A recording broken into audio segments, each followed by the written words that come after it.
Tapi kalau salah pengajian alam bawah sadar itu kemudian betul-betul kemudian terbrainwash, tercuci seperti itu kan. Nah, ini bahaya.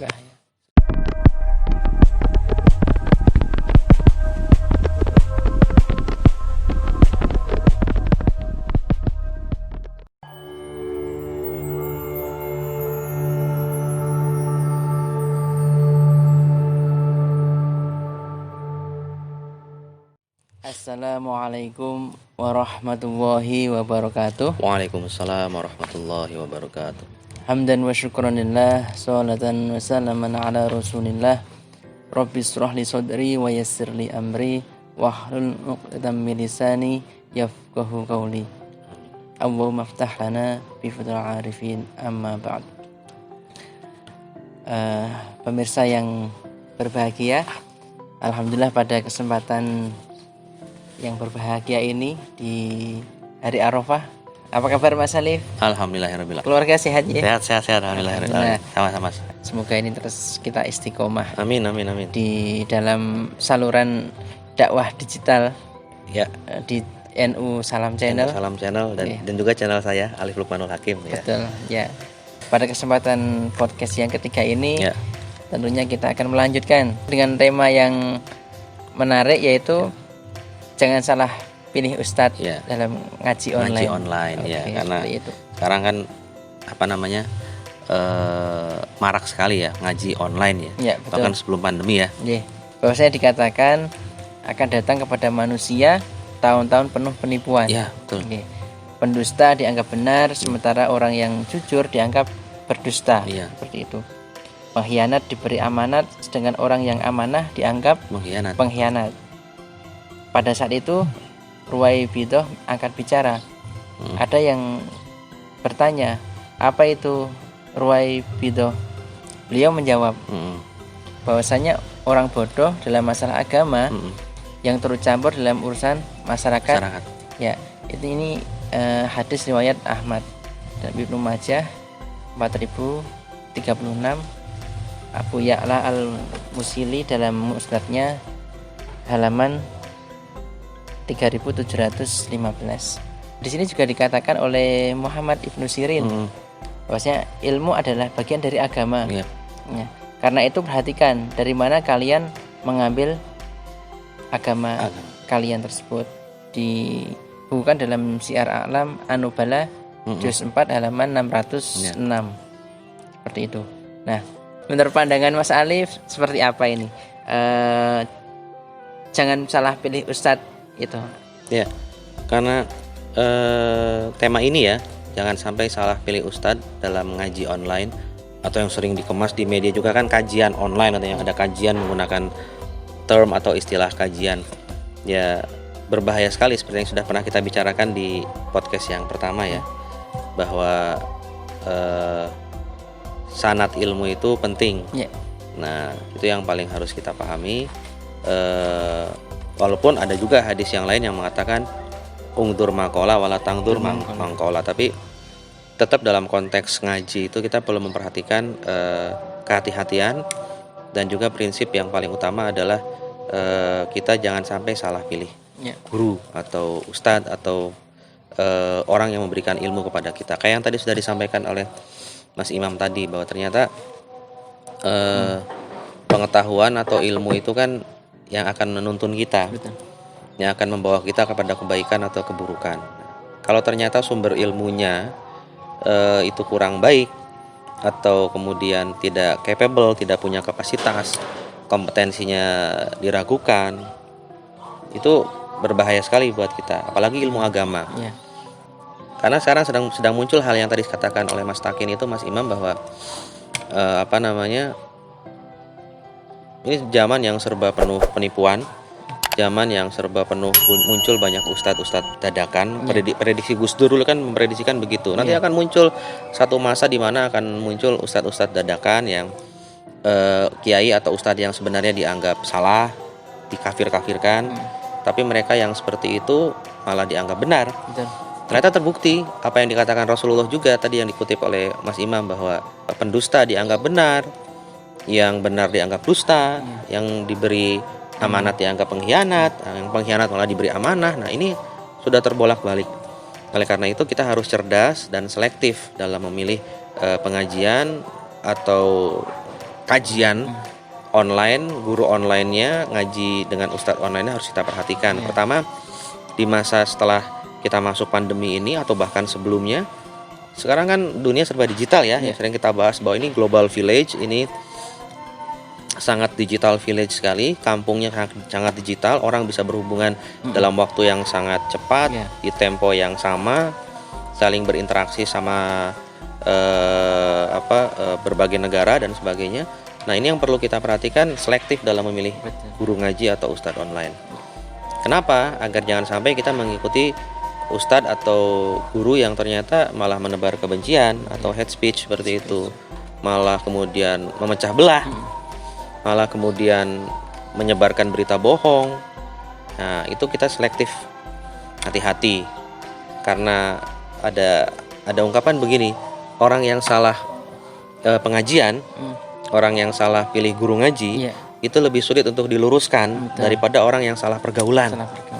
Kenapa? Karena dalam ngaji atau dalam kajian seperti itu kan yang disampaikan ayat-ayat Al-Quran, hadis Nabi dan sebagainya. Tapi kalau pemahaman akan ayat-ayat Quran tersebut tidak tepat, tafsir yang digunakan ternyata tidak kontekstual atau tidak baik, kemudian hadis yang disampaikan ternyata tidak tahu itu hadis yang sanadnya bagus atau tidak, perawinya benar apa enggak, kemudian mutawatir atau tidak, ternyata hadis dhaif dan sebagainya, kita akan jadi masalah karena sulit untuk diluruskan orang-orang seperti itu, apalagi pemahaman agamanya kurang, background pendidikan pesantren atau agamanya sangat minim, tapi giroh keagamaannya, semangat beragamanya sangat tinggi. Nah, ini bahaya. Nah, jadi selektif itu penting sekali, Mas Imam. Gitu. Saya juga ingat dulu ketika ingin belajar di pesantren itu juga orang tua selalu berpesan, pilihlah guru yang tepat. Dan juga betul kan dikatakan di dalam kitab Ta'lim itu kan, ketika kita mau belajar, apalagi belajar agama, itu kita harus ada 3 kriteria. Betul, ada 3 kriteria, betul. Kita harus pilih guru yang tepat, kemudian secara keilmuan, secara keilmuan, betul. Kemudian secara ubudiyahnya, dan juga akhlak, dan juga dari segi usianya, segi umurnya. Betul. Itu menurut Mas Alif bagaimana? Betul sekali. Kita merujuk kepada kitab Ta'lim Muta'alim itu kan bahwa memilih seorang guru agama atau guru ngaji, konteks saat ini guru ngaji online, kita harus paham 3 kriteria tadi. Yang pertama, keilmuannya. Keilmuan berarti tadi bicara sanad, bicara kapasitas, bicara kompetensi. Itu tidak perlu diperdebatkan lagi, itu syarat mutlak. Karena apa? Mereka sumber ilmu kita, otoritas mereka untuk menyampaikan sebuah pemahaman agama itu harus betul-betul bisa dipertanggungjawabkan. Nah, kemudian yang kedua adalah bagaimana masalah ubudiyah, ya kan? Ubudiyah itu harus diperhatikan sekali juga. Yang ketiga, masalah perilaku dari guru kita itu. Usia itu faktor lain yang cukup penting, karena pengalaman dan juga kematangan itu kan ditentukan juga oleh usia. Nah, 3 hal tersebut, keilmuan dengan kapasitas, kemampuan, kompetensi, sanad yang jelas dalam belajar ilmu agamanya, kemudian ubudiyah dan perilaku serta umur, itu harus selalu kita terapkan dalam memilih ngaji online. Nah, kita bisa lihat kan banyak sekali guru-guru kita yang kemudian terlibat juga dan mulai masuk ke wilayah digital atau ngaji online. Itu ada Kiai Haji Mustafa Bisri, ada Kiai Haji Bahauddin Nur Salim atau Gus Baha, ada Profesor Dr. Kiai Haji Nadir Shah Hussein, banyak sekali ya dari teman-teman kita yang Muhammadiyah juga ada, dan semuanya berupaya untuk menebar manfaat, menebar Islam yang rahmatan lil alamin. Nah, kita perlu melihat kemudian keilmuan yang tinggi, kemudian background mereka belajar agama di mana, itu perlu kita lacak. Dan saya rasa masyarakat awam, masyarakat yang di tengah keberagaman yang ada di masyarakat kita, itu harus memperhatikan sekali hal-hal tersebut. Karena repot kalau sampai salah pengajian, ingat. Atau salah guru ngaji, itu tadi sulit sekali diluruskan karena alam bawah sadarnya sudah dibentuk, sudah dikonstruksi oleh ini ayat Tuhan loh, ini ayat Allah loh, ini Al-Quran loh. ini hadis, makanya kembali ke Quran dan hadis. Padahal kembali ke Quran dan hadis itu kan butuh wasilah, butuh jalan. Siapa ya? Ulama-ulama. Ya, karena sebagai pewaris Nabi. para nabi kan ulama. Nah, jangan kita mendengarkan guru ngaji online atau kajian online yang hanya bilang kembali ke Quran hadis, ini menurut Quran, ini menurut hadis, tapi ternyata tidak seperti yang diharapkan. Bahaya sekali seperti itu. Nah, menarik sekali ini Mas. Kemudian tadi kalau dikatakan kita harus selektif, hati-hati dalam memilih guru. Nah, dari Mas Alif ada tips cara-cara memilih ustadz atau guru ngaji online itu yang bagaimana? Oh ya, jelas kita harus punya tips dan trik ya. Ini bahasa yang harus kita selalu sampaikan ke masyarakat kita. Pertama ya jelas tadi kita harus menerapkan nomor satu adalah menelusuri, melacak jejak profil atau portofolio guru ngaji tersebut. Gampang caranya kan, Mas Imam ya. Gimana? Kita bisa lewat Instagram, kita lihat profil dia, aktivitas kegiatannya. Kita bisa lihat Facebook, kita bisa lihat Twitter. Andaikan dia punya lini masa itu aktif di situ, atau kita bisa lihat di search engine lain, latar belakang dia seperti apa. Tanya kepada orang yang paham ya. Karena ini penting sekali, jejak profil dan portofolio itu jangan sampai kita lewatkan, karena kita bisa tahu seseorang itu background latar belakangnya dari portofolio atau profil dia. Nah, ini penting. Orang berpendapat tentang dia itu dulu ngaji di mana, kemudian perilakunya seperti apa, itu kan profil. Itu yang pertama. Yang kedua, kita perlu untuk melihat ketika ada orang atau guru ngaji itu mengadakan ngaji online atau kajian online, kitab yang dia baca. Dia menggunakan kitab tidak, menggunakan rujukan ilmiah keagamaan tidak. Kalau dia ketika ngaji itu baca kitab seperti itu kan, dengan seperti ini, nah otomatis kan halayak pendengar, viewers atau yang mengikuti pengajian itu juga kan bisa mengecek juga di dalam gitu ya, bisa menyimak dalam online ngaji tersebut. Oh ya, ini kan satu hal yang penting, bahwa ternyata kitab yang dibahas itu memang betul-betul kontekstual dengan bahasan atau kajian yang sedang disampaikan. Ini yang kedua. Jadi kita harus melihat bahwa ternyata Gus Mus atau Gus Baha, Gus Nadir itu kan ketika menyampaikan materi ya selalu merujuk pada kitab dan membawa kitab, dan kita kan bisa mencatat ya, seperti kita di pesantren lah, seperti kita di pengajian, di surau, di mana, di masjid, khas kita pengajian seperti itu. Itu yang kedua. Yang ketiga, kita perlu untuk kemudian mengetahui juga kitab-kitab yang dikaji itu masuk dalam kategori kutub al-mu'tabaroh tidak. Kalau dia termasuk dalam kutub al-mu'tabaroh yang sudah diakui, sudah digunakan oleh para ulama salaf dan ulama khalaf, ya insya Allah itu mu'tabaroh, insya Allah itu bisa dipertanggungjawabkan. Jadi kita perlu untuk kemudian meliterasi dan mendidik serta mengajak masyarakat kita untuk ayo ngaji yang betul-betul ngaji itu pada orang yang tepat, pada sosok yang tepat, dengan sumber yang tepat, bahan kajian yang betul, yang benar dan kontekstual, serta mu'tabaroh. Nah, itu tips yang perlu diperhatikan oleh halayak, oleh pemirsa semua. Kita di sini sedang belajar bersama untuk kemudian bagaimana jangan sampai kita salah pengajian, jangan sampai kita salah guru ngaji. Itu lebih sulit diluruskan daripada salah pergaulan. Kalau salah pergaulan kan gampang. Tinggal kita bentuk saja kembali, kemudian bawa dia ke lingkungan yang pas, kemudian nasihati, buat aturan, regulasi kepada anak kita, kepada murid kita, kemudian kita pantau, itu lebih mudah. Tapi kalau salah pengajian alam bawah sadar itu kemudian betul-betul kemudian terbrainwash, tercuci seperti itu kan. Nah, ini bahaya. Di kalangan kita Nahdien itu sebenarnya sudah banyak sekali ya para ulama, kemudian kiai yang tentunya secara keilmuan, secara ubudiyah itu tidak diragukan lagi. Namun kurang diminati gitu oleh halayak itu. Kira-kira kenapa Mas Alif? Kemasan mungkin. Kita bicara masalah bungkus atau kemasan. Bagaimana mendesain ngaji online, mendesain kajian online itu, desainnya atau kemasannya itu perlu untuk kita mengajak sahabat-sahabat kita yang memang bergelut di masa milenial ini untuk kemudian ikut membantu mempermak gitu ya, mengemas, membungkus desain ngaji online-nya, brandnya lebih jelas gitu loh, dan lebih menarik untuk dilihat, untuk didengarkan. Itu penting. Kan kita perlu untuk al-muhafadzatu ala qadimi sholih wal ahdu bil jadidil aslah.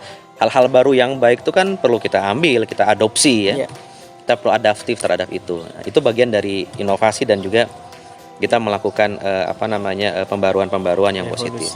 Saya rasa di masa pandemi ini kan kita bisa lihat pesantren-pesantren kita, pesantren-pesantren besar di Jawa Timur, di Jawa Tengah, di Jawa Barat, dimanapun itu melakukan ngaji online, dan itu luar biasa sekali. Dan saya rasa di kalangan santri, di kalangan pemuda-pemuda Aswaja An-Nahdiyah itu sudah mulai banyak yang, saya rasa banyak sekali bahkan yang kemudian mempunyai kemampuan itu. Nah, jadi tinggal bagaimana kemudian kita membangkitkan kesadaran halayak, warga Aswaja An-Nahdiyah untuk kemudian mulai membangun perspektif baru bahwa ngaji itu penting untuk tadi menggunakan tips dan triks yang 3 tadi itu. Jangan sampai tidak tahu sanad ilmunya, portofolio atau profil guru ngajinya. Kemudian kitab yang dibaca betul-betul harus kelihatan, dan yang ketiga kitab itu harus mutabaroh. Ya. Nah, ini yang perlu kita bangun kepada masyarakat kita. Kenapa demikian? Karena ya kita juga perlu bermain lah di media itu kan, kadang semakin banyak kita membuka dan mengambil yang punya kita itu kan semakin positif juga untuk meningkatkan rate-nya si guru ngaji atau si forum atau channelnya guru ngaji tersebut atau pesantren tersebut. Walaupun keberhasilan dakwah atau sukses atau tidaknya dakwah itu kan bukan ditentukan oleh banyaknya jumlah pengikut. Betul. Atau followers atau viewers, karena kalau bicara seperti itu mohon maaf berarti sebagian besar rasul kita, nabi kita gagal ya. Karena ada nabi yang pengikutnya cuma 1. Bahkan anak dan istrinya tidak ikut. Nah, ini tapi itu hal lain yang perlu kita jadikan pembelajaran konteksnya. Karena kalau zaman dulu misalnya ada internet, mungkin nabi-nabi bisa pakai internet juga kan ya. Bisa pakai lewat dunia maya seperti itu. Tapi kan konteksnya adalah bagaimana kita membrand, mengemas dengan cara seperti ini kan, ini kemasan ya. Kita kan podcast seperti ini kan kita gunakan, keren kan, pakai teknologi ini kan kita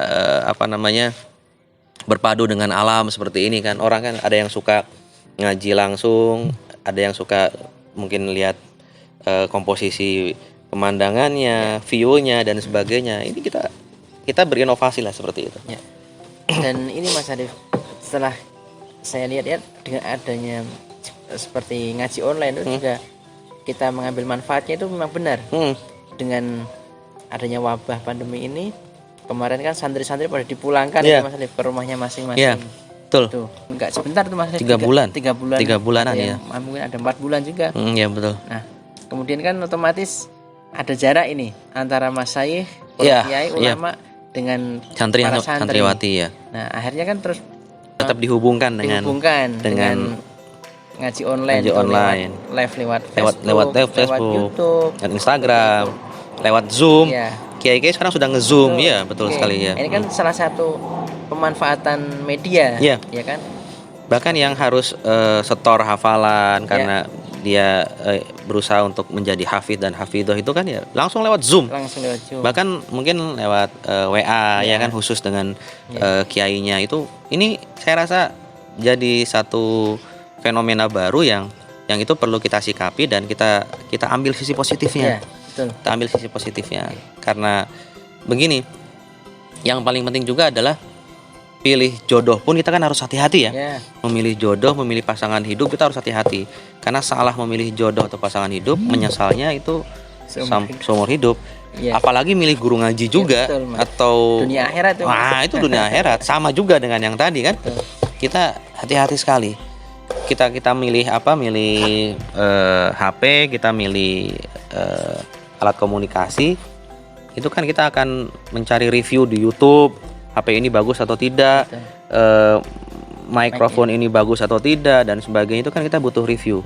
Apalagi guru ngaji, kita perlu membuka diri dan juga membangun pemahaman yang mendasar bahwa hati-hati dalam memilih guru ngaji. Kita perlu tanya orang yang lebih tahu, kita perlu lihat tadi itu sanatnya, sikapnya, akhlaknya, perilakunya, ubudiyahnya. Jadi masa kita milih HP, kita milih sepeda, sana kan zamannya bersepeda gitu kan, kita hati-hati. Masa kalau memilih masyaikh atau guru yang akan membimbing kita dalam agama, dalam urusan hidup di dunia dan akhirat ini, kemudian kita salah pilih, ini harus kita hati-hati sekali. Ya, pemirsa atau jamaah rahimakumullah, apa yang disampaikan oleh Mas Alif tadi memang harus kita cermati bersama-sama. Jadinya ketika kita mengaji online atau menyimak ceramah-ceramah dari media sosial itu harus kita perhatikan, yaitu kita harus merujuk ke para ustadz kiai yang memang memenuhi kriteria ya Mas ya. Betul. Jadi secara keilmuan, secara ubudiyah, dan secara akhlaknya juga, usia mungkin usia juga dan menentukan. Yang paling penting ini juga Mas Imam, jangan sampai kita kehilangan kesempatan atau kehilangan berkah untuk menuntut ilmu karena sulit untuk sekarang mondok, mana waktunya kayak gini ya, masa zamannya seperti ini, pandemi seperti ini. Kita beruntung ada online, ada digital media seperti ini. Jangan sampai kita kehilangan kesempatan untuk ngaji walaupun hanya online dengan guru ngaji atau kiai yang tepat. Karena apa? Jangan sampai kemudian mereka diambil oleh Gusti Allah, ya enggak? Ya kan, karena mautul alam, mautul alim kan, seperti itu. Betul. Kan dia cabutnya ilmu pengetahuan itu kan bukan serta-merta langsung dari masyarakat, tapi dengan kemudian diambil ulama, wafatnya ulama fikih, wafatnya ulama khos, wafatnya ulama yang betul-betul dasar akidah dan tauhidnya baik. Nah, ini kita perlu ambil kesempatan ini, dan teman-teman muda Aswaja An-Nahdiyah juga perlu untuk kemudian mengajak para kiai, para ustadz yang ada untuk segera kemudian aktif dalam ngaji online, difasilitasi oleh kita, ya kan, dibuat forumnya, didesain tempatnya, disiapkan medianya. Jadi Pak Kiai kita, ustadz kita itu tinggal menyampaikan dengan kitab yang jelas, yang mutabaroh, dan itu akan tersebar ilmunya dan terjagalah ilmu kan. Siarnya lebih luas. Siarnya lebih luas. Gak cuma 100 200, kadang kita untuk menghadirkan orang 100 itu kan butuh tempat, konsumsi bahkan, ya kan. Tapi kalau dengan dakwah seperti ini digital, insya Allah akan lebih luas juga. Akan lebih luas, jangkauannya lebih luas, siarnya lebih luas. Kayak sering kali kan waktu kemarin awal-awal pandemi ini, awal-awal kita virus corona ini kan, PBNU mengadakan kan pertaubatan global. Betul. Ya kan, hampir semua cabang MWC, ranting, PWNU, bahkan cabang internasional ya, di Belanda, di Australia, di Jerman, di Rusia, di Korea, di semua negara di belahan dunia manapun itu ikut ini kan luar biasa sekali, dan hanya NU yang melakukan itu, pertaubatan global itu kan. Nah, ini menunjukkan bahwa peran pemuda, peran generasi Aswaja An-Nahdiyah yang hidup di masa milenial seperti ini perlu untuk memfasilitasi para kiai dan ustadz kita untuk kemudian tetap menyampaikan ilmu, menyampaikan berkah-berkah beliau dalam ngaji-ngaji online, agar kita tetap berkesinambungan belajar agamanya dan ilmu beliau-beliau itu tetap terjaga seperti itu. Begitu Mas. Ya. Alhamdulillah, ini tak terasa sudah cukup lama kita berbincang-bincang Mas ini. Betul. Terkait dengan salah pilih. Semoga bermanfaat ya. Amin. Karena kehadiran kita ini kan berusaha untuk memberikan perspektif baru bahwa bagaimana perspektif itu perlu dimiliki oleh kalangan NU, Aswaja An-Nahdiyah terutama, dan masyarakat lain, bahwa menggunakan perspektif yang baik, yang tepat itu akan memudahkan kita untuk kita memilih dan memilah sesuatu. Kita memotret itu kan harus perlu sudut pandang yang tepat dan komprehensif gitu loh. Ya, ini kehadiran kami ya, saya rasa semoga berada pada titik itu gitu. Oke, saya kira pertemuan ini sampai di sini dulu Mas Ali. Siap, terima kasih. Sebagai closing statement. Ya, saya rasa penting sekali untuk khalayak untuk kemudian selalu bersemangat dalam belajar agama, punya giroh agama yang tinggi, tapi hati-hati, jangan sampai salah jalan, jangan sampai salah pilih guru ngaji, jangan sampai salah ikut pengajian atau kajian yang tidak menghadirkan guru atau ustadz yang kompeten, yang punya kapasitas yang mumpuni, sanad keilmuannya ternyata tidak baik, itu jangan sampai kita ikuti. Dengan cara apa ya? Perbanyak informasi, gali lebih banyak informasi, dan juga dengarkan orang-orang atau teman-teman, sahabat, keluarga yang memang sudah punya pengajian online yang jelas tadi semua hal itu. Gurunya siapa, sanad ilmunya bagaimana, kitabnya apa dan muktabaroh atau tidak. Saya rasa itu yang mungkin bisa kita selalu ingat dan terapkan dalam kehidupan kita sehari-hari. Itu Mas. Betul. Memilih pasangan hidup aja kita harus selektif, hati-hati. Apalagi milih Guru ngaji. Guru ngaji juga itu Ya, hati-hati. Ya. Harus lebih hati-hati karena pertanggungjawabannya itu dunia sampai akhirat nanti ya Mas. Sama dengan nikah juga ya. Sama ya. Ya. Itulah, terima kasih sekali atas Ya, kehadirannya. sama-sama. Dan juga mohon maaf pada pemirsa apabila ada salah kata Ya, mohon maaf. dari kami. Dan jangan lupa selalu kita nantikan dukungannya di like, comment, and subscribe. Jangan lupa lonceng merahnya. Ya. Betul. Kita akhiri. Wallahul muwaffiq ila aqwamit thoriq. Wa'afu minkum ila liqa. Assalamualaikum warahmatullahi wabarakatuh. Waalaikumsalam warahmatullahi wabarakatuh.